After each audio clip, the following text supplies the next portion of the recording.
Welcome back everybody. Hasnain की तरफ आऊंगी पहले, आप लोगों की तरफ आने से पहले हसनैन, आपको याद है कि एक सर्जरी होने लगी थी? हाँ, सर्जरी तो डॉक्टर मोहसिन नकवी साहब ने जो बोला था। डॉक्टर, अच्छा वो डॉक्टर भी हो गए। He is a lot of senator, doctor, chairman PCB और वजीर भी, वो कोई एक नहीं, उनके पास कोई 10 किस्म की वजारत है। हाँ, उन doctor Mohsin deputy Naqvi prime minister बन जाते वो, अगर वो वहाँ पे अब वो हमारे फ्यूचर के प्राइम मिनिस्टर है ना। अच्छा छोड़े उस बात को, आप ये बताएं कि डॉक्टर साहब ने जो सर्जरी करनी थी उसके हवाले से मेरे पास एक खबर है। Do you want me to share? खबर शेयर करें, मेरे पास भी है, लेकिन मैं चाहता हूँ कि आज आप शेयर करें और फिर हम इस पे बोलेंगे। अच्छा, खबर मैं शेयर करती हूँ जी। खबर ये है कि चेयरमैन पीसीबी ने कौमी टीम की बेहतरी के लिए कोचेस को फ्री हैंड दे दिया। चेयरमैन पीसीबी मोहसिन नकवी ने व्हाइट बॉल के हेड कोच गैरी क्रिस्टन और रेड बॉल के हेड कोच जेसन गैलेस्पी को, और जो असिस्टेंट कोच है अजहर महमूद, उनसे मुलाकात की। मुलाकात में फिर क्या हुआ? मुलाकात में ये हुआ कि गैर मुल्की कोचेस ने टीम की कारकर्दगी को बेहतर बनाने के लिए उनको प्लान से आगाह किया। फिर चेयरमैन पीसीबी मोहसिन नकवी ने कोचेस की तजावीज़ से इत्तफाक किया। चले, अच्छी बात है कि किसी की तजावीज़ से इत्तफाक किया, और फिर इत्तफाक करते हुए उन्हें फ्री हैंड दे दिया कि भाई जो करना है करो बेहतरी के लिए। माशाल्लाह बहुत अच्छे हैं, वह फ्री हैंड दे रहे हैं। फिर उन्होंने कोचेस को कहा कि खिलाड़ियों की कोचिंग के हवाले से आपको पूरी सपोर्ट हासिल है, मेरी तरफ से सपोर्ट मिलेगी। मुलाकात में पाकिस्तानी खिलाड़ियों को की जो कोचिंग के उमूर पर तबादला ख्याल हुआ। कौमी टीम की बैटिंग, बॉलिंग, फील्डिंग, मतलब तमाम डिपार्टमेंट्स को बेहतर बनाने का एक बाकायदा प्लान तैयार किया गया है और उसको फिर वाजे करने का फैसला किया। जी ऐसे ही है। और इसके हवाले से आपने खबर शेयर कर दी। दूसरी खबर मैं बताता चलूं कि दूसरी जानिब अगर world championship of legends tournament की बात की जाए तो पहले सेमीफाइनल में पाकिस्तान और ऑस्ट्रेलिया की टीमों ने सेमीफाइनल के लिए क्वालिफाई कर लिया। पाकिस्तान 4 मैचेस तक नाकाबिल शिकस्त रहा, लेकिन कल उसको साउथ अफ्रीका से शिकस्त का सामना करना पड़ा। सो अब पाकिस्तान को भी शिकस्त हो चुकी है। लेकिन निमरा ने आपके साथ पूरी खबर शेयर नहीं की, मैं आपको पूरी खबर बताता हूँ। पूरी खबर ये है कि एक चहीते कह सकते, अच्छा मैं स्पोर्ट्स से अभी आ गया हूँ। चलें जी, एक जर्नलिस्ट है जो कि बड़े करीबी समझे जाते हैं मोहसिन नकवी साहब के। उन्होंने रात को ये खबर ब्रेक की, क्योंकि हम जब अपनी खबर को ऑन करते हैं तो हम दूसरे की खबर को भी उसी की खबर समझते हैं। तो उन्होंने ये कहा कि जो अब अब्दुल रज़ाक साहब हैं और वहाब रियाज साहब हैं, उनको फारिग कर दिया गया। So that's the news on the center कि अब्दुल रज़ाक और वहाब रियाज फारिग हो चुके हैं। ये उनकी खबर है। अभी तक पीसीबी की जानिब से कोई भी हमें नोटिफिकेशन नहीं आया। अच्छा, मेरे पास अभी मोबाइल मौजूद है, यहाँ पे पीसीबी का मीडिया जो है उसमें मैं ऐड भी हूँ।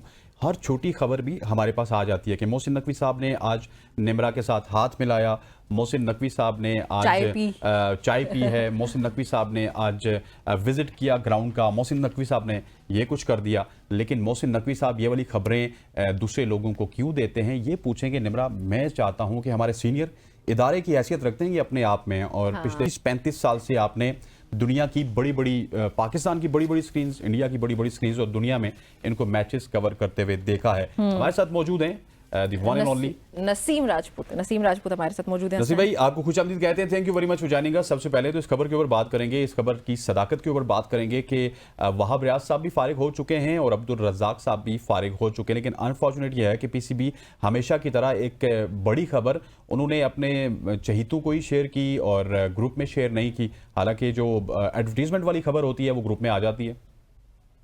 हाँ, ईद के दिन, ईद की छुट्टियों में भी अगर वो जायजा लेने जाते हैं कज़ाफी स्टेडियम काम का, तो वो ईद की छुट्टी में भी खबर हमारे तक पहुंच जाती है। वो प्रेस रिलीज आ जाती है कि देखिए छुट्टी वाले दिन भी चले गए वो और जाके काम का जायजा लिया। बहुत सारी खबरें वैसे अफसर ये होता है कि जो मंजूर नजर लोग होते हैं उन्हीं में जाती हैं ये खबरें। ये आपके और मेरे लिए नहीं होती हैं, ये बहुत सारे उन लोगों के लिए होती हैं कि जो मंजूर नजर होते हैं। अब जो मंजूर नजर थे उनको चली गई खबर, उन्होंने दे दी, तो इस पे ठीक है, दे दी खबर। और असल ये फैसला क्या है, दिस इज वेरी इंपॉर्टेंट कि अगर ये दोनों को फारिग किया गया है तो हमें इस पे बात करनी चाहिए। मेरा ख्याल है कि ठीक फैसला है और दोनों की बॉडी लैंग्वेज से हमने अंदाजा कर लिया था कि शायद ये डिसीजन जो है वो लिया जा चुका है। आप देखें, अब्दुल रज़ाक नेशनल सिलेक्टर है, वो तो क्रिकेट खेलने के लिए अभी तक लगे हुए हैं। वो भाई उनका काम सेलेक्ट करना है, वो तो खेल ही नहीं छोड़ रहे हैं अभी। पहले वो अमेरिका में खेल रहे थे, अब वो इंग्लैंड में खेल रहे हैं। वहां पर यार जितने मजे से क्रिकेट खेल रहे हैं और उनका चेहरा, उसका तासुरात, बहुत चीजों की अक्कासी कर रहे हैं। अच्छा डिसीजन है, लेकिन मैं ये बात कह रहा हूँ कि ये नूरा कुश्ती की तरह ना हो मैं हाँ फिर जी। एक बात कह रहा हूँ कि वहाब रियाज को आप ये दिखा के देखो मैंने हटा दिया और उसके बाद वो किसी और पोजीशन पे किसी और तरीके से आ जाए या बैकडोर से काम कर रहे हो। मैं वहाब के खिलाफ नहीं हूँ, वहाब बहुत अच्छे इंसान है, उन्होंने पाकिस्तान क्रिकेट की बहुत खिदमत की है, लेकिन इस वक्त जरूरत नहीं है उनकी फौरी तौर पे पाकिस्तान क्रिकेट को, क्योंकि जो डेबेकल हो गया वर्ल्ड T20 की सूरत में और वहां पे जो जो गलतियां हुई थी उसके बाद मेरे ख्याल है कि थोड़ा सा वहाब रियाज को दूर रखा जाए।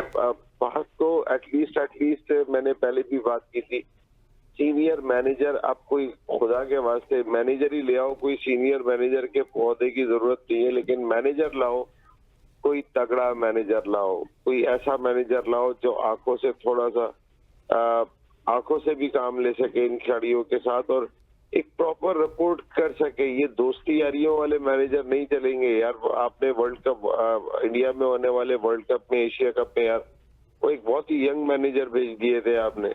मेरे ख्याल है जरूरत नहीं थी। जो बड़े और इम्पोर्टेंट टूर्स होते हैं उस पर ज्यादा बेहतर ये है कि आप बुर्दवार मैनेजर भेजें और इस वक्त बहुत जरूरत है आपकी क्रिकेट को। कोई शक नहीं है, कोई शक नहीं। अच्छा नसीम साहब, ये अगर खबर में सदाकत होती भी है या अगर मामलात को हम लोग किसी और तरह से भी, किसी और पर्सपेक्टिव से भी अगर देखें, what do you think, chief selector कौन होगा या वहाब को कौन रिप्लेस करेगा, ये क्या होगा? देखिए अभी तो ये कहना बहुत मुश्किल होगा। चीफ सेलेक्टर के ओहदे के बड़े बड़े जिम्मेदार, बड़े बड़े उम्मीदवार मौजूद होंगे जिनके नाम इस वक्त कज़ाफ़ी स्टेडियम लाहौर में गर्दिश कर रहे होंगे। अभी काफी लोगों से उन्होंने मुलाकात की है, लेकिन मुलाकात में आमतौर पे बहुत सारे लोग नहीं थे। हमने राशिद लतीफ को वहाँ नहीं देखा, हमने इंजमाम उल हक को नहीं देखा, हमने मोइन खान को नहीं देखा, हमने बहुत सारे क्रिकेटर्स को नहीं देखा। और आमतौर पे मशावरत के लिए जिन लोगों को बुलाया जाता है वो ओहदों पे नहीं होते। जो ओहदेदार होते हैं वो कोई और ही होते हैं, वो मशावरत का पार्ट नहीं होते फिर जब जिन्हें आना होता है। तो इनमें से तो नहीं लगा मुझे कोई चीफ सिलेक्टर, ये जितने सारे लोग आके बैठे थे शायद चीफ सिलेक्टर कोई इनसे हटकर आएगा। ये मशावरत का हिस्सा हमें दिखाई दिया। इनमें से कोई सिलेक्टर आ सकता है, कोई हो सकता है कि मोहसिन नकवी साहब ने वहाँ बैठ के डिस्कशन देखने के बाद, क्योंकि बहुत सारी चीजों का उन्हें पता नहीं है, आहिस्ता आहिस्ता लर्न कर रहे हैं क्रिकेट तो के क्या हवाले क्या से। नसीम भाई, इंजमाम उल हक का भी नाम लिया जा रहा है, तो क्या इंजमाम उल हक को वापस हम चीफ सेलेक्टर देख रहे हैं? यार पहले तो मुझे ये बताया जाए कि वो साया फाउंडेशन खत्म हो गई, इंजमाम उल हक का राब्ता है उनसे या नहीं है, उनका ताल्लुक खत्म हो गया या नहीं है, में बहुत सारे सवालात अभी तक जुड़े हुए हैं। देखिए वो हमारे यहाँ पर हर चीज दब जाती है, हमारे यहाँ कोई भी इंक्वायरी जो है वो फिर इंक्वायरी होती नहीं है। आप साया कॉर्पोरेशन उठा के देख लें, उसके बाद क्या खिलाड़ियों की तादाद कम हो गई उस कंपनी के साथ? नहीं, वही लोग सारे मौजूद हैं, बिल्कुल है, तमाम के तमाम वैसे ही काम चल रहा है। तो फिर वो खबर लाई क्यों गई थी, इंजमाम को हटाया क्यों गया था? उस खबर के अगर कुछ कार्रवाई हो ही नहीं सकती थी तो फिर फायदा क्या था इतना मंजर आम पे लाके? ये ऐसा लगता है कभी कभी राइट दिखा के लेफ्ट खेलते, और वो ऐसा ही कुछ सीन था कि इंजमाम उल हक को उन्होंने उस वक्त कहा कि यार जरा आप तो थोड़ा बैठे, बाकी चीजों का हैंडल हो जाएंगे। फिर दोबारा कोई उस पर आवाज ही बुलंद नहीं हुई, कोई कुछ कहता ही नहीं है। मोहसिन नकवी साहब भी बहुत सारी चीजों के अंदर स्टैंड तो लेते हुए दिखाई देते, लेकिन अमल अभी तक होता हुआ दिखाई नहीं दिया, क्योंकि वहाब की खबर भी जराए से पाकिस्तान क्रिकेट बोर्ड ने अब तक कुछ नहीं कहा। ठीक है। अच्छा नसीम साहब, ये भी बताइएगा कि कैप्टन को चेंज किया जाएगा या वो भी बाबर आजम ही आगे बढ़ते हुए नजर आते हैं आपको? मेरे ख्याल है कर देना चाहिए। मेरे अपना ख्याल बता रहा हूँ आपको। यहाँ पर बाबर मेरे ख्याल है शायद चेंज हो जाएंगे, बाबर को रिप्लेस करेंगे ये बिफोर चैंपियंस ट्रॉफी। इसकी वजह ये कि बाबर की कैप्टनशिप में आप बहुत टाइटल नहीं जीत पा रहे, और 4 साल, 4.5 साल, 5 साल से बाबर कैप्टन है। दरमियान में एक सीरीज के लिए शाहीन को कैप्टनशिप मिली थी। तो मेरा नहीं ख्याल कि बाबर को कंटिन्यू करेंगे। और फिर सबसे बड़ी चीज ये कि बाबर पे दोस्ती यारियां, बाबर पे बहुत सारे इल्जाम लगे, और फिर अगर वहाब नहीं रहेंगे ना तो मेरा नहीं ख्याल बाबर रहेंगे, क्योंकि वहाब की सबसे बड़ी चॉइस। सर ये बताइएगा सर कि वहाब के जाने के बाद एक तो वो गारंटी ग्रुप का क्या होगा, जिसमें उस्मान खान है, आमिर हैं, इमाद वसीम है, क्योंकि उनको तो गारंटी थी कि वो वर्ल्ड कप तक तमाम तर मैचेस खेलेंगे। फिर अगर बाबर आजम को हटाया जाता तो नसीम भाई 2 हफ्ते क्यों हो चुके हैं? पहले ही दिन कह देते कि बाबर आजम को हटा दिया, या फिर अगस्त वाली सीरीज देखी जाएगी, वहां पे शान मसूद की परफॉर्मेंसेस देखी जाएंगी, उसके बाद उनको हटाया जाएगा। मेरा ख्याल है हसनैन, इस वजह से जो है वो टाइम लिया गया कि टाइम था इनके पास टाइम मौजूद था अगस्त तक। जुलाई पूरा दरमियान में मौजूद था, कोई क्रिकेट नहीं थी पाकिस्तान की। अच्छा, मोहसिन नकवी साहब के पास मोहसिन स्पीड कहलाते हैं वो, उनके पास बहुत सारी चीजें और भी हैं, वो सेनेटर भी हैं, वो